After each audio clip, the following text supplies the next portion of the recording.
Hey there, YouTube. So today, if you've seen our social media for My Place Cafe, then you'll know that Glendale High School is in the house. So go ahead and clap. The reason that Glendale High School is here is because they have a creative writing club at GHS, and it's advised by Meri who is also a local poet herself. If you see our channel all the time, you'll see that Meri read back in March.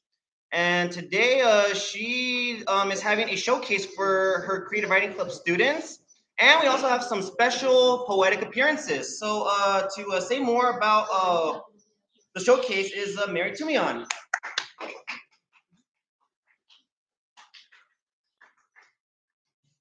Good morning, everyone. Thank you for joining us. My name is Meri Tumanian. I am the English teacher at Glendale High School. I'm also the creative writing advisor, and I have a whole bunch of my students here who are going to read their work for the very first time in public. Kudos to these kids. So I'm very excited to be here. Thank you to Latanya for hosting us, and thank you to Jesse Tovar for welcoming us here. So I'll just start off with a couple of poems of my own, and then I'll introduce our first reader. So I'm going to read from Loving the Time of Corona, and I'll start with words. Seems appropriate, right? Okay. Here are the words in a capsule of tears of joy and sorrow, feelings inverted, love unrequited, the self reinvented, a roar inside quieted. Here are the poems, interlaced in the blizzard as I shivered and wailed, freezing from the core, hurting so deeply until stupor numbed me, but loved so freely, I died a death with each breath. And for once, it was worth it. A small I became an I as the sobs became a sigh. Here are the pearls in oyster shells. They came from a place I never knew existed, and now I refuse to live without.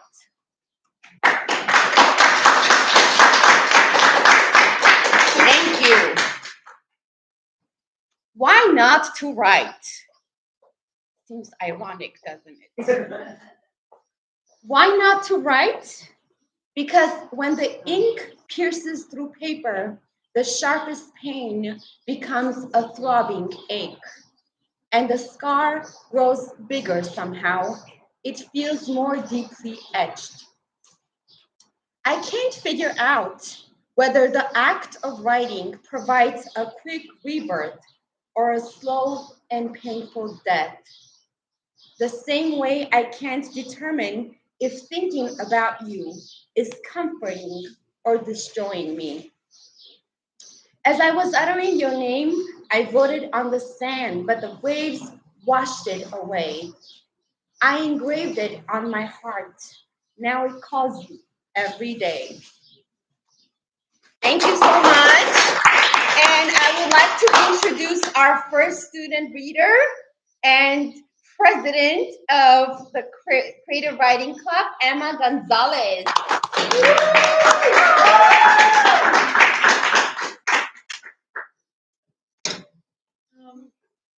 Hi everyone, my name is Emma Gonzalez. I am the co-president of the Creative Writing Club at GHS, along with my co-president, Christina Kovyeska.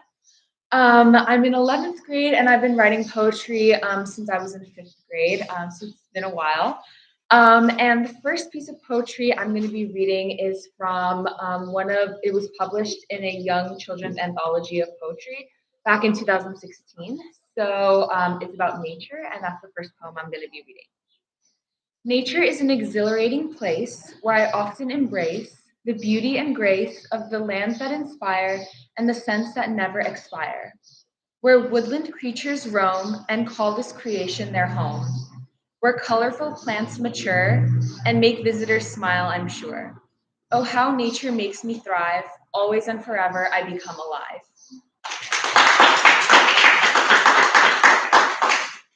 And the second poem I'm going to be reading is one that I wrote 2 years ago during COVID. I was learning about transcendentalism in one of my history classes, and so I kind of wrote this poem to kind of go along with the lesson that I was learning. A lonely man sits upon a cliff, gazing upon the darkness in the world below. Corrupt governments and enraged people, fires burning and animals dying. Oh, how he wishes it was just a dream. A lonely woman sits upon a cliff, gazing upon the darkness in the world below.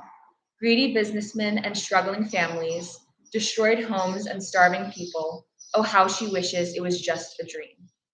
A hopeful boy sits upon a cliff, gazing upon the light in the world.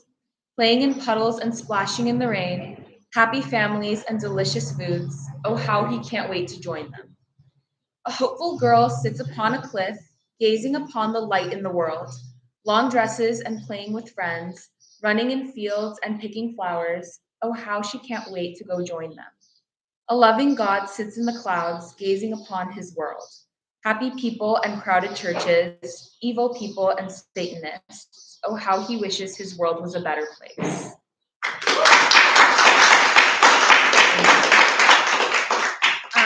And before I introduce our next poet, Christina Kovyeska, who's also my co-president, I want to say thank you to our host so much for having us here today. Thank you.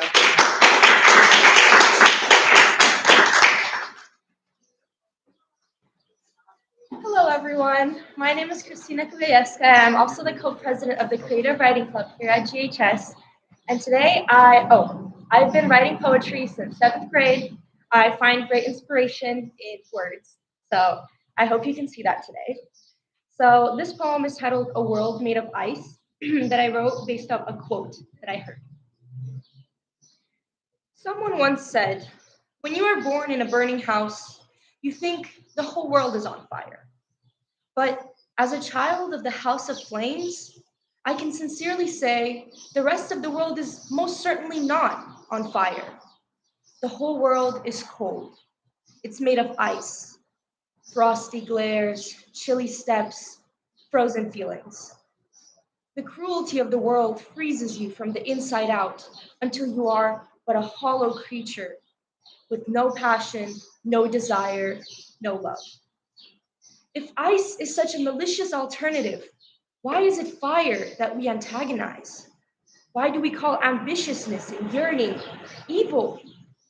Will it hurt to have more creativity in the world? Will it hurt to have more individuals rather than a whole? It won't hurt you and it won't hurt me, but it will hurt them. They who thrive off the conformity of the masses, they who kill individualistic thought, they who need factory workers and blind followers and mindless bodies. We believe the world to be too frozen over for any small blaze to make a difference. But I plead you, children of the flame, go out and set the world on fire.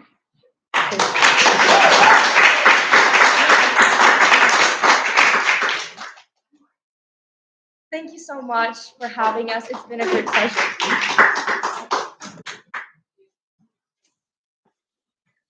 Well, those are awesome poems. Really, thank you guys for reading and kicking us off here. So today I have the pleasure to be one of the special appearances for today. So Obaasan and I were talking about just being or surrounded by creative writing students and what we should talk about. So in terms of our conversation, what I'm going to share is like one of the first ever creative writing pieces I've ever written. And I actually started writing later in life in my 20s. I didn't really write when I was in high school. I mean, I would write here and there, but like not like poetry and stuff. So I like got into like poetry and like short story writing like more seriously like during college. And this piece that I'm gonna read, I wrote it for my creative writing class at West LA College, and it is titled "The Lone Flip Flop." I cannot fathom that I am the lone flip-flop the group of theater students left in Miami. It's been a full week since I returned on the red-eye flight. Now, I am taking my final 2 classes to complete my general education requirements and earn an associate's in English. At 67, this is something I am damn proud of. I embrace being that flip-flop destined to be found at all times. In the school trip to attend the Kennedy Center American College Theater Arts Festival, I was a spectator that didn't belong. Anywho, I lived it up a bit. I smoked pot without arresting myself, drank alcohol, and got buzzed regularly, and let a man spoon me. When I relished Miami in that manner, some theater students said, Jenny, I always thought you had to stick up your ass. The others hated me being there for the ELAC Theater Club allowed me to join and ultimately tag along in the trip. Some students made it to regional finals, but no one made it to national finals in New York. In essence, this was a learning experience for all. Anyway, I am glad I went as the lone flip-flop of the group. With everything going on, one student, Ash, posted Snapchat posts of the flip-flop hanging around Miami. The posts were hilarious. At the same time, I felt it was a symbol of me in the city. Fate led me to discover the brown hemp fabric lace flip-flop at the back of the theater building. Ash exclaims, this is a sign the trip is going to be epic. I respond, come on, it simply reminds us to pack a pair in our luggage. This flip-flop will become more than what you make of it later. Ash replies, damn, he was right. So yeah, that was a flash fiction piece there. Thank you so much for hearing me read that. And then, yeah, so I think the next piece I'm gonna read is not poetry either. So every now and then I submit to this one newspaper called The Pen Name. And in that newspaper, I go by Thomas Tild. And the piece I'm gonna read here is titled, Here's to You, Mr. Robinson. And if you see the photo, it's actually a photo of Joshua Tree Coffee. They roast their own coffee. It's very delicious. If you're ever in Joshua Tree, do check them out, like as a pit stop. And then a little backstory here. This story this is more like a thank you to the owner of Joshua Tree Coffee. Last February of 2021, the owner was tragically shot and killed by Riverside County sheriffs. So I'm gonna go ahead and read this piece. Correct me if I'm wrong, but it was 2 years ago when we first met in LA. Maybe it was last year. Which part, you wonder? Practically next to Lafayette Park. The spot we were both at is a short walk, bike ride, or scooter ride from Koreatown or MacArthur Park. It's also a short drive, Uber, or Lyft ride, or bus ride to downtown, that part. I said you have cool tats, especially the one on your left arm. The vibrant hanging from the leaves coffee fruit with the caffeine molecule diagram below. You explain your inspiration and reasoning for getting that work of art on your left arm. You then reveal to me you're a roast master. I probably said that's awesome. And my convoluted thoughts recalling when we met and had the conversation, I thought you said you grow coffee too. One thing I clearly remember, Joshua Tree Coffee. I probably mentioned that Selena filmed the Amor Prohibido music video at Joshua Tree National Park.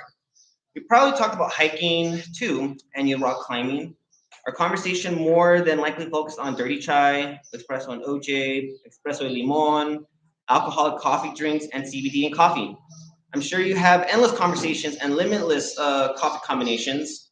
In short, you express your passion for coffee, and I was fascinated. Roastmaster, correct me if you can, but you might have said something about a family business.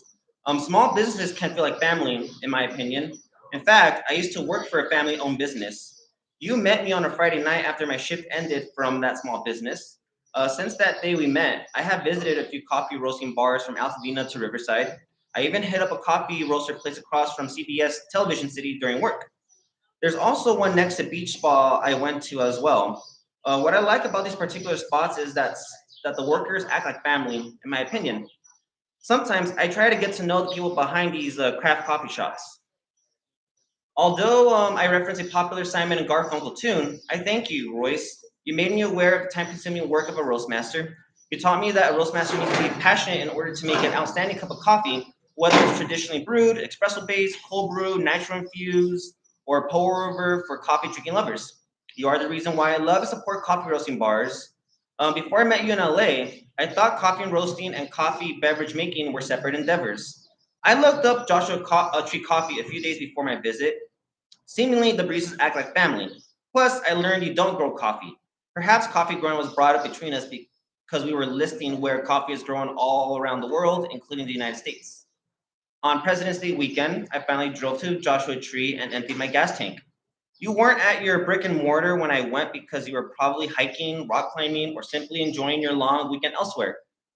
I waited in a long line that moved fairly quickly, met some of the Joshua Tree Coffee fam, and bought a nitro cold brew, and it was worth it. Really smooth. Whenever I saw people holding cups from your store in town, I asked what they got and if they tried the nitro cold brew. A man even had me take a sip of his iced latte from your store. That reluctant moment was hilarious. When I returned to my car, I feared I would be stuck in Joshua Tree. After putting the key in the ignition, I drove westbound on 62 until I reached a chevron where someone gave me a 20 after waiting there for nearly 20 minutes. I know I could have bought your roasted beans at Erewhon, but I wanted to physically be at the place where it all started, the place that had you mark your love for coffee on your left arm. Someday we will meet again. Well, I'd like that. If you recognize me and if I came off really weird that Friday night, I apologize.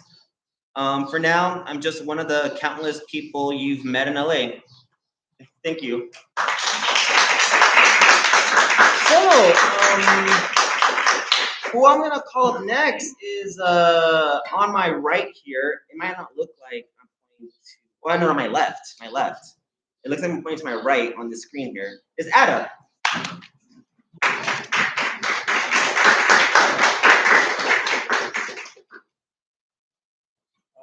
Hi, I'm Ada, and I have a poem that I wrote, I think, 3 months ago, maybe. It's called "A Beer from Heaven and a Drunken Dog." Moldy bathroom, the mildew's laughing at me, and the neighbor's dog is barking, while the neighbor's girl's a larkin, and her larks they hurt for heart. Pitter and patter are strange names for rain, but I'll call them that regardless, and I'll call them just the same. When pitter reaches my tile floor, they're no longer clear, I'd say more like beer. Fine beer this makes, got me feeling woozy. Patter's not been kind to me, granted I don't blame him, it's not like I would be. I like it when they smile, so I'll sit in this bathroom all day, try to get it on camera. God, an hour now, staring at Pitter. I wonder how I got so focused that there's a brown puddle on my tile. Can you smile? Jeez. Later I'll get happy high on this picture. Now I'm too drunk to be an H. Patter gave me a bottle. It tasted sweet, like clouds, and moaned out names I've not yet heard. Someone's laughing, like I don't know how to drink. Screw yourself. I'll swig this whole bottle. Mom and Dad said not to touch wine outside of church, but Pitter is my church. Inside them is holy. They are the oil by which I am blessed, and the river mother in the sky can be Jordan, or Appalachian, unnamed. Pitter is church, bury myself before I cross. Patter mentioned the dog barking. I corrected, singing. He's singing because his mama left, and his lover's singing with another, so only echoes will drink with him. I hummed a little tune while Patter played snare. Mom, Mom, Pitter said they loved me. The ceiling does not respond. The mildew laughs. Our musician neighbors are back in the singer and the dog. Patter still plays the drums, I swear with the bottle that Patter gave me. Pitter, kiss me. Their lips taste like beer and paint and drywall. A taste so big for a drink so small. Water, bring another round. If Dad or Mom or God or a cop asks, Patter gave me a bottle. The neighbor stopped singing, the dog too. He found a lover to drink with. Mildew's still laughing, and Pitter's still pattering.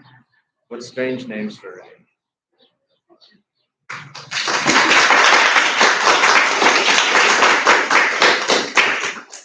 And the other one, I also wrote, I think around the same time. I think it's more like prosody, I guess. It's written in prose, but it reads like poetry. Yeah. It's called Father to Daughter. Before you go to bed, clasp your hands and beg me for good sleep and forgiveness. If you are lucky, you will get the first. If you are unlucky, I will visit you and keep you up. Either way, you will never get the second. If you miss a night, you will cry in the morning. If you miss 2 nights, you will throw yourself against the wall until your skin bruises. Work back now, beg the next night, and the morning after you will only cry, and maybe you can hide your bruise. If you see a cross, tuck your face into your collar. because my eye is in the intersection. If you see a crucifix, run home or to a bathroom and cry, because yes, darling, it is the fate you deserve. If you see a priest, smile. Hello, Father, you will say, because you must listen to priests as you listen to your parents. You are my daughter, and I love you. You are my shame, and I forsake you. It seems to me that you did not beg last night, 39 times against the wall. When your grandfather dies, draw a cross on your chest. He was always a better follower than you. The bright red flowers he is now are like your blood. My blood. Drink. One day you will leave me. You will forget me. Then you will resent me. When you resent me, your lashings tally far over 39. When you next retch, imagine it me in the toilet bowl. When you next fall, imagine it was I who pushed you. When you next cry, imagine I am there to wipe your tears. Once your tears are wiped, I will push you again. Become an acolyte. Light your next candle for me, or your grandfather, who you now must beg each night as well. Your grandfather might forgive you if your bruises ever match his. I will never forgive you. You begged me last night to take a kerchief to your tears now. Tomorrow, go to church. It will make you smile. I am proud of you. I love you.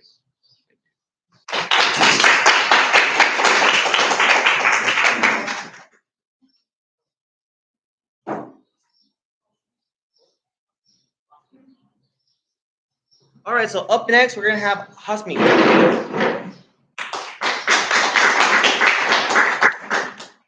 Hi guys, my name is Hosmik. I'm in ninth grade. I started writing poetry in November, but I've been writing prose for a while. The first poem I'm gonna read is called Sweet Tooth. Give me sugarcane. Give me blackberries and mulberries and strawberries slathered in honey. Oh, mother, none of your beehives, nectar, none of your fruit, sugar, none of it can satisfy me, you see. Some say sickly sweet, and that's some sick, because how can sweet be sickly when sickly ain't sweet? So it mustn't be so. It mustn't be so. It's just the way it is. Folks that like their coffee black live black and boring and bitter. How ho-hum, such humdrum. Me, cream and sugar. Cream and sugar goes in the biscuit, not the tea. No, no. How about both? Give me pastries and cookies and fruit and berries and sugarcane and ashta slathered in honey. Give me all of them, because none of it can ever satisfy me. My sweet, sweet tooth. I guess I've always had one.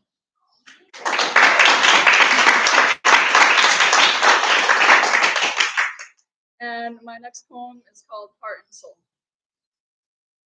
I don't have a musical bone in my body, but suddenly I find myself among bards when your hands guide mine over the keys. I find my heart sync up with the broken rhythm I set, the rhythm you correct with ease. And I find that my eyes can't seem to fix on a chipped fallboard and worn ivories. It's a simple song. You said you'll play bass and I'll play melody. And I hate that you have to be patient because the keys all look the same to me. But it's a simple song. You could play it for hours and I could listen to you play it endlessly. There's a dusty keyboard laying under my bed. I don't think I'll keep it there anymore. I didn't have a musical bone in my body, but that was all before I let my eyes stray from worn ivories and found myself humming Heart and Soul out the door.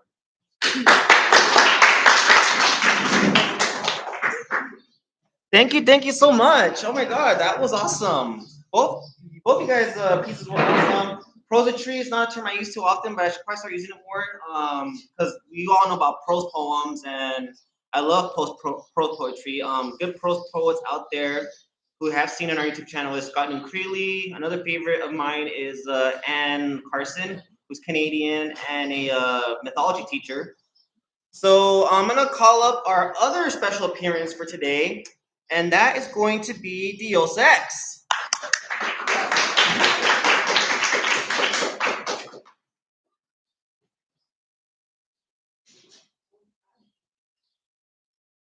I'm going to, and because these breakfast sandwiches at my place, I just, I couldn't finish it. Thank you for having me. Thank you for inviting me. Thank you all for being here. I'm excited, and well, here we go. So I go by the pen name Diosa Oshikesakoa, Diosa X for short. I too am an English teacher, currently teaching adult ed. Did my time in high school, 10 years. Did middle school, God bless middle school teachers. I'll stick to adult education. And so, I usually just come up and read, but I did want to share a little bit of my history and a little message, being that most of our audience here seem to be female. So there's a message in the poem that I ended up picking. But anyway, without further ado, I write in the female perspective, but it doesn't necessarily mean it only can resonate with the female perspective. Reclaiming the sacred.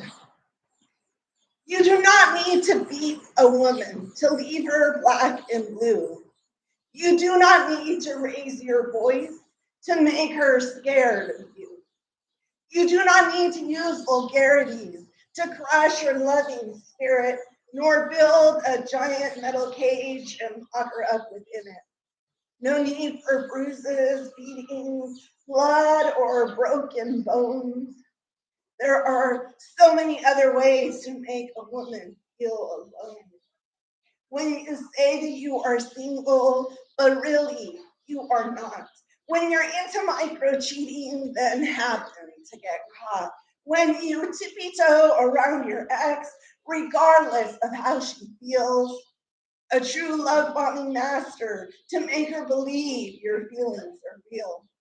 When you don't defend your relationship when it is under attack, when you know that you can count on her, you never have her back. Saying you loved her that one time, yet never speaking those words again, repeatedly ignoring the issues, not allowing the wounds to mend. Ash her hands, your family and friends know not of her existence. By hunting, pursuing her, knowing she proceeds with some resistance. Ladies and gents, these are all examples of violence against our women. These are all crimes of the heart, which are not easily forgiven. Please, play not with their hearts, for these are the most fragile of them all. 'Tis why I write these lines today to help society recall. Violence against women comes in many shapes and forms, and we cannot continue to pretend or, even worse, ignore. The most sacred of this land is the woman nation. We must remember how to care for those capable of creation. For what crushes the bones can soon be remedied, yet what crushes the heart lingers on for eternity. 7 generations past, 7 generations to come, and this violence against our women cannot seem to be undone. The time is here. The moment is now. The new era has arrived for us to show them how. We must rise together and rightfully retrieve what is equitably ours. Time for us to believe. Crowns and scepters must be redeemed, or we are goddesses. We are queens.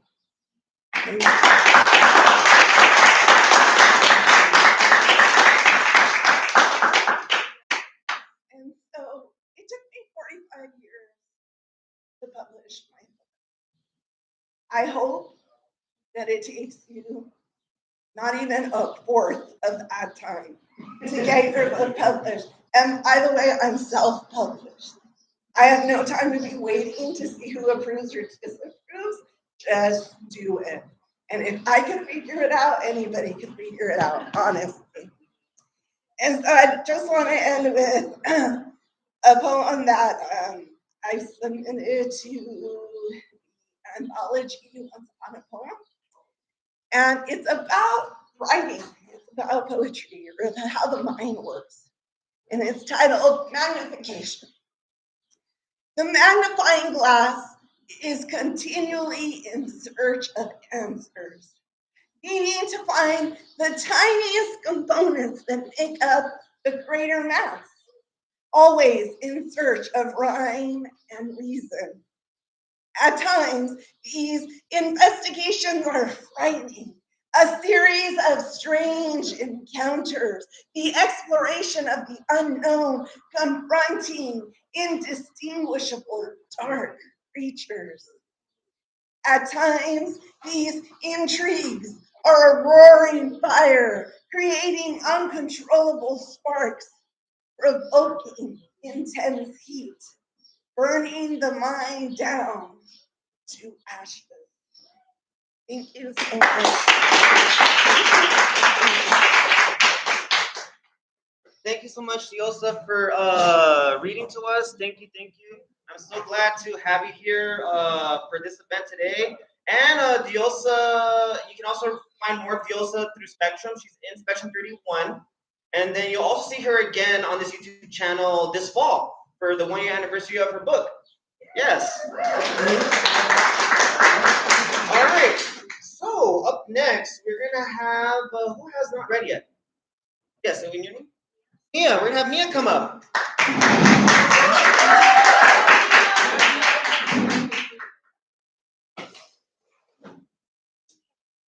Hi, I'm Mia. I'm the vice president of the Creative Writing Club. And I just wrote, I've been writing poetry for maybe 1 to 2 years, but because of quarantine, I've been writing more.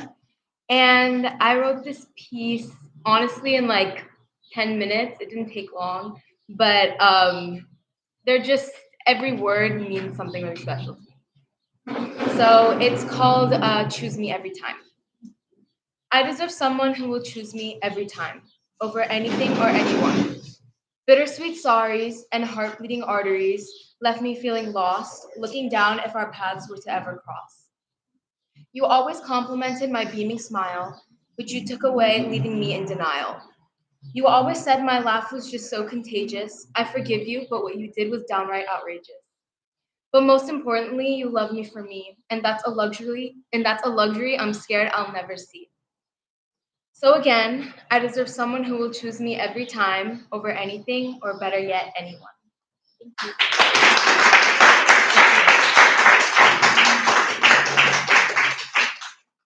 Thank you so much, Mia, for reading. And who else is up next? Are we done with students already? Oh, all the students. Okay, then in that case, up next, our other special appearance is going to be Obaasan Lin.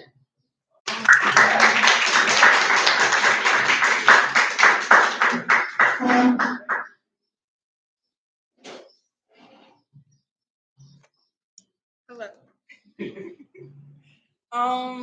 So thank you for having me here. I think it's pretty cool to kind of well, not kind of, but to hear the words that you guys have. I think that's very inspiring for me still. Like, I'm done with college, I'm 26, but to hear people like in 9th grade, 11th grade reading, that's pretty dope. So continue, keep writing.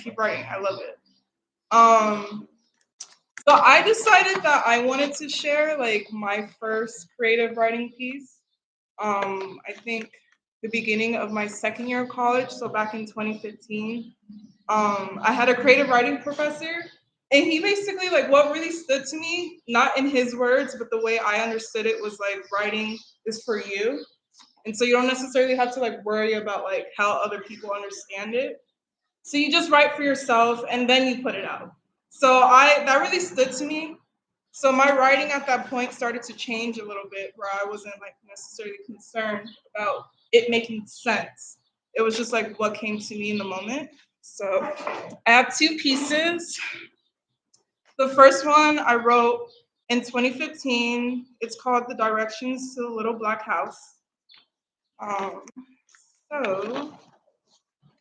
right. It's a right turn, then a left. After that, go straight. Sorry, go backwards 2 blocks, then turn left again, then right. Wait, take a U-turn, then right, then left. You will see the little black house that is in between the two white apartments. Park right in front of the house, and trust me, there is a spot. Take 30 steps, and you will end up at the first step. Don't step up, you will fall since they are newly polished. Stump, stump, stump. Then after a while, there is no noise. What causes my nerves to dance so rapidly, my legs to shake faster and faster? Is it excitement or am I nervous? It stops. And it's because I know you're waiting at the stairs. My stomach drops and I am surprised I gave you the right directions to the little black house that is in between the two red apartments. 10 p.m. I enjoy your taste in music. Country isn't my thing, but everything else is nice. Your shoes is pretty. Your shoes is pretty interesting. I realize they match my carpet, but it's frustrating not being able to tell the difference between your shoes and the carpet. I should have put my glasses on. I'm surprised I gave you the right directions to the little black house in between the purple apartments. 11 p.m. I enjoy your taste in clothing. It's the same as my father. There are some shirts that I wish I would love to wear myself. The car is pretty interesting, and I realize it matches my little black house. It's pretty frustrating trying to realize. My house at night. I should have painted it green. I'm surprised I gave you the right directions to the little black house between the orange apartments. 12 a.m. I enjoy the secrets I keep to myself. You, as in me, as in the directions to the little black house, as in my mind. Stops the stumps, stump, stump, stump. Is it excitement or am I nervous? Am I normal or am I abnormal? There's no sense of directions to this little black house.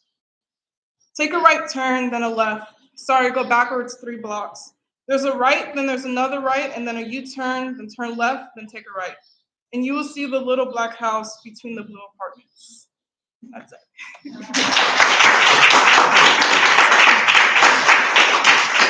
That was just like a piece where I was dealing with my internal thoughts and I didn't understand it myself. So I wrote something that made no sense. And I kind of wanted to compare to another short piece that I have. Let's see.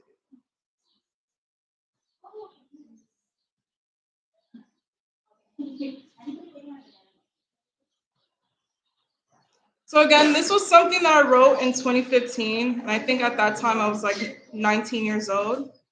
And then this is a piece that I wrote sometime last year. Like it's somewhat of a new piece, and so there's still this theme of like me just writing for myself, but there is like a growth and difference between my writing. So this is not necessarily one of my poems, but it's kind of to compare how my writing has changed so much. So this is called Consistency. There's this consistent back and forth that causes bruises to my hands, tears to my skin, my blood starts to drip, the air starts to hit, and the dirt starts to mix. He comes knocking on my door, so I break it down. He wants to step in, so I try my best to open up for him again. Finally, after so many attempts, I feel comfort, I expose myself to him again. I will be right back, he tells me, then kisses my forehead. I stay open after hours just for him. I pour him tea and make him his favorite desserts. I sit and stare his cup of love to warm it. I sit and stare his cup of love to keep it warm. I sit and wait, I wait for him to be a man. The dessert starts to rot and the flies invade. My bandaged hand starts to clean the table. He isn't coming back this time, I tell myself. So once more, I pick up the stones and I start building. This time, I will create a stronger wall. I lock my doors. I seal the entrance to protect the little herbs and sweet desserts I have left. Hours turned into days and days into weeks. Then finally, I am sealed again. I am protected. I wipe my bloody hands onto my skirt. I walk to my small kitchen and set the pot to make myself fresh tea with a hint of rose. My hands are purple and bruised. I painfully pour myself a cup of tea and add honey to the rim. I grab myself a book and sit in my comfort zone. I take my first little sip. Lynn, I am here for you again. Excitement takes over and I no longer want to recover. So just like that, I find myself standing in front of a wall that I created. This wall is stronger and larger, and I stand close and I listen. Lynn, Lynn, I miss your lips, the way you smile, the way you look up to me after a while. I can't stop thinking about the way you sound when we first made love. I look down at my hands and I can see a few cuts already closing. I can't, I tell myself. Your hands will break, and this is all that you have. Lynn, Lynn, let me in. So just like that, I start hitting the wall. With every hit, my skin starts to rip. With every thump, my bone starts to crack. He yells my name, and my fresh tea starts to get cold. I can now start to see the outside light peep through the cracks that I have made. I can't wait to see you again, he says. The closer I get, the further his voice becomes. My fingers start to break, but I force my hands in between the cracks. Out of desperation, I pull myself open again. And just like that, he is gone. I took too long to let the walls fall. Guilt starts to enter and the ants start to come in. The smell of old honey, my hands are torn and broken and bloody. I have no strength to build myself again. So I sit, and I wait. And consistency is what I need. That's it.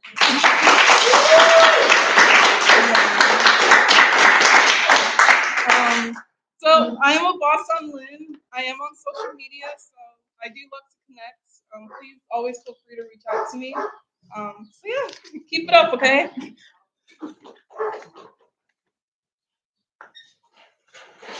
All right, so on deck will be Meri Tumian to just say a couple of closing remarks. But next is going to be our last special appearance, Juan Amador. Mhm.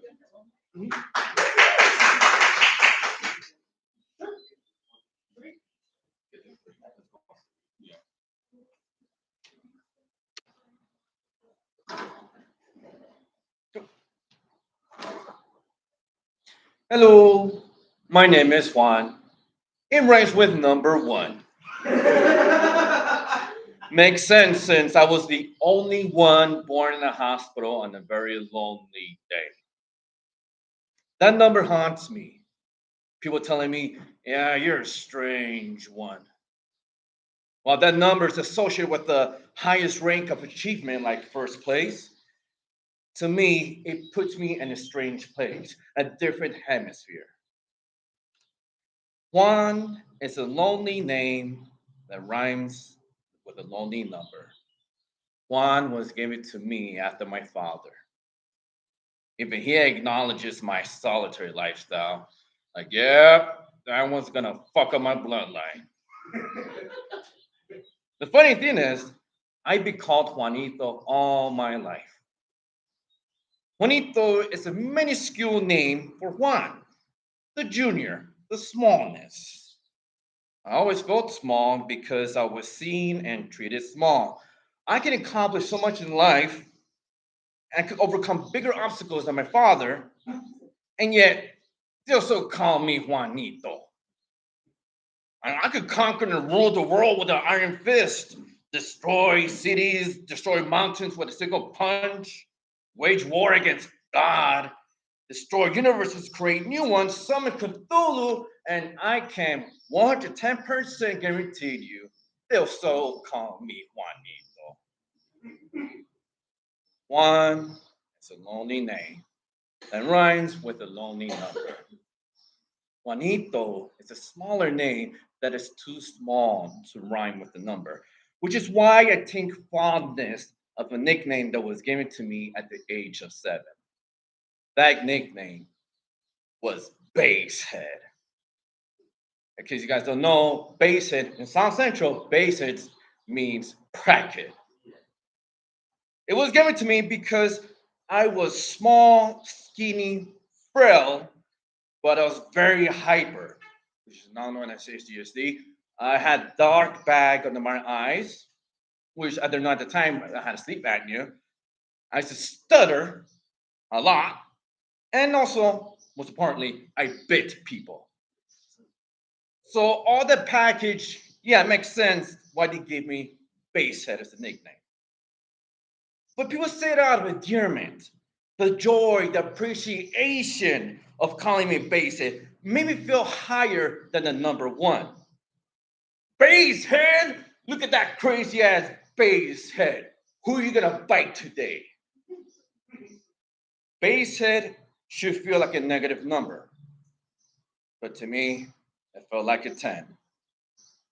Thank you. This one I'm gonna stand up.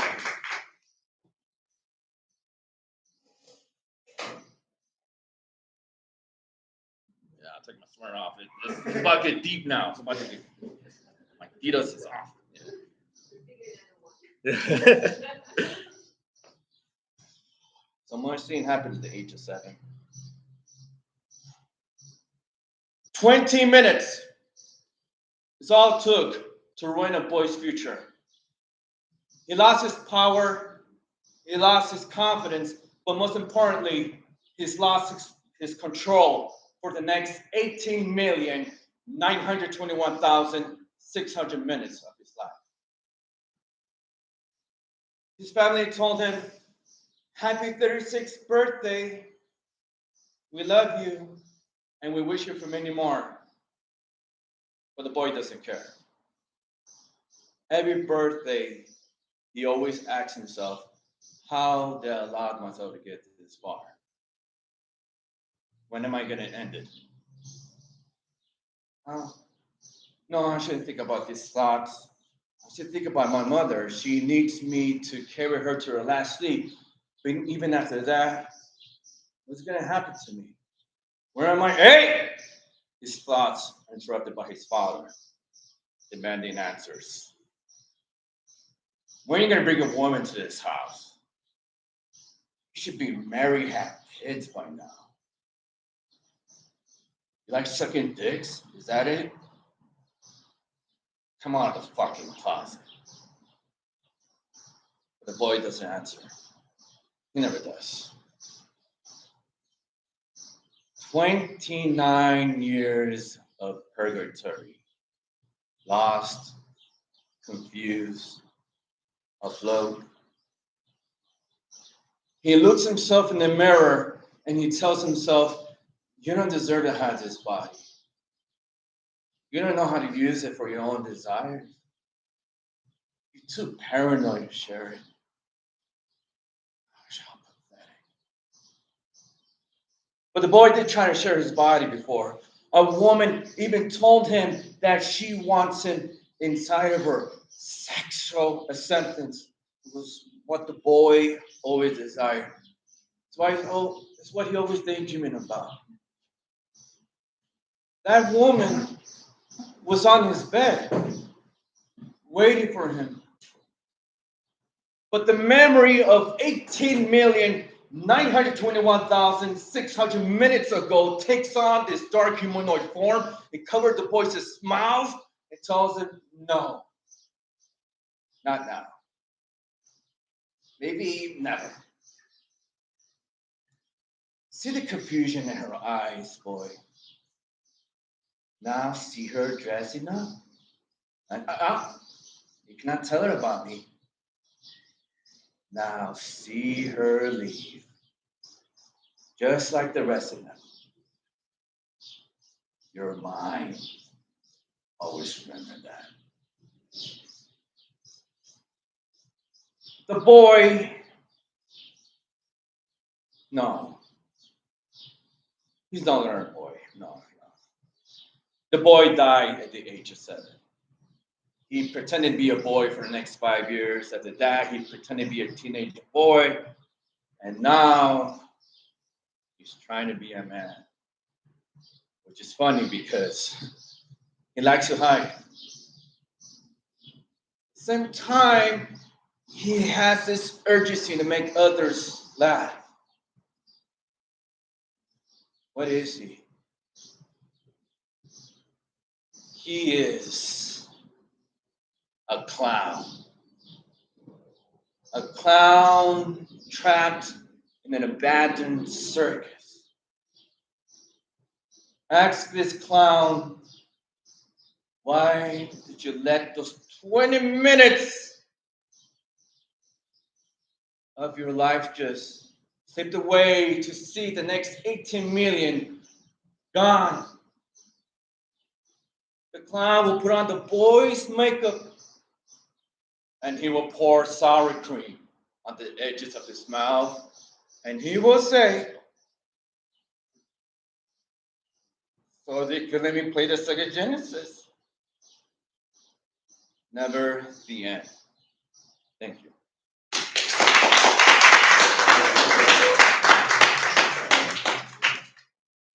Boy, that was deep. But there's a light at the end of every tunnel. I wrote that piece during my during pandemic. It was pretty much the sentence of the past. This one, well, this is my reboot. It's my remake, my reboot. I'm leaving my cocoon. I'm shading off my own skin. All the weight I carried for the past 29 years is slowly dropping. I'll no longer chain to my bed. I'm leaving my room every day. I'm learning to walk on my own. And yes, I know I'll step on cracks, but that won't stop me from getting where I want to be. I won't ask for anyone's permission anymore. I have the right to be here. No more floating around, just being grounded. I'm feeling every steps that I'm taking. And yes, I still have the memory of my undoing, which caused me to become afloat at the first place. But I no longer have the paranoia, the fear of repeating that cycle. I've stopped listening to the voices.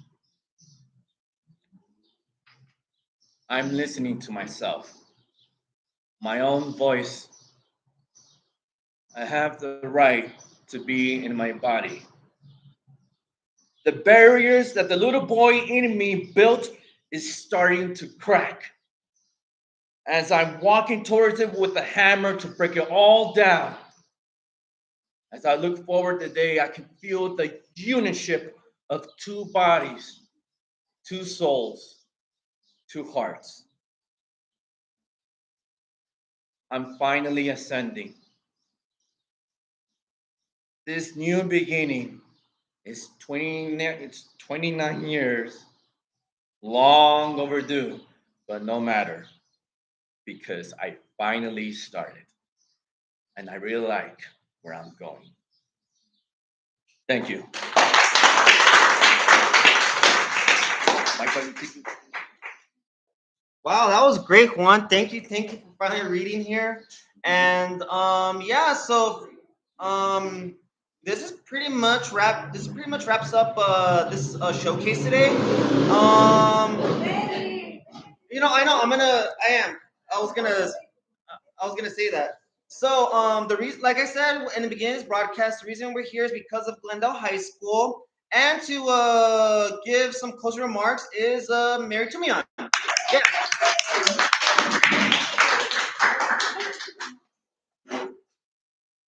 Thank you. Let's hear it for our guest co today. Thank you so much for sharing your words. You guys are fantastic as well. Thank you. And of course, the Creative Writing Club. Keep writing, baby. Keep writing. Okay. Thank you. I will end with a few poems. A few friends missed me read, so I thought, I need to read. So I have to. I have an empty musings account on Instagram because I like to share my work with the public, and I like to do visual poetry, just decluttering thoughts, I call it. So here's one. Your love was a flame I could only feel in open palms. Holding on would burn, but letting go would ache. So all I have is the memory of taste while watching embers turn to dust.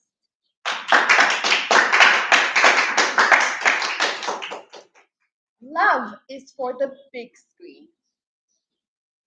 I'm fluent in silence. It was the hardest language I ever had to learn. Sometimes words can mean the difference between greeting dawn or death. I know what I said, and I'm not apologizing for things You heard. Not anymore. I'm sorry. Your love is a bottomless well without water, and I'm tired of carrying a tune that echoes through walls. The bricks I've been sitting on are getting colder, and I've yet to see a frog turn into a prince. Let love live on the big screen, untainted, untouched. Life is not a screenplay, let alone a fairy tale. I mourn the loss of me in the presence of you, staring into the abyss of us. I grieve for moments lost, dances rarely danced, full cups that left us thirsty, feasts that grew a hole in the belly. We kept building a house to make it feel like home, but home is a roofless space underneath the stars, with dreams interlaced and souls entwined.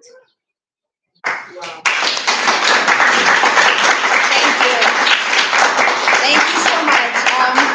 Thank you again, Latanya. Thank you for hosting us. We caught her just in time.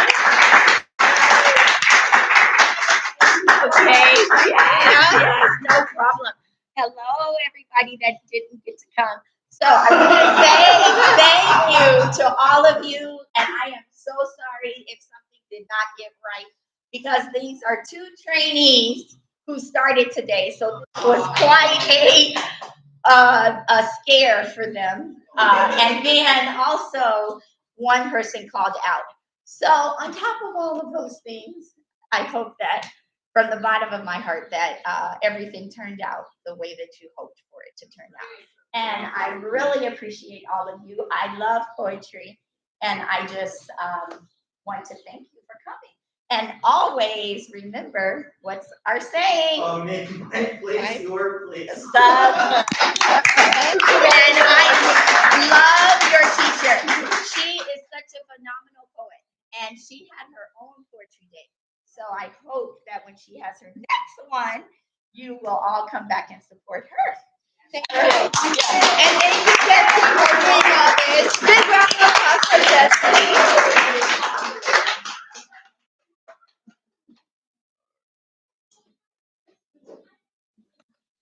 And that's a wrap.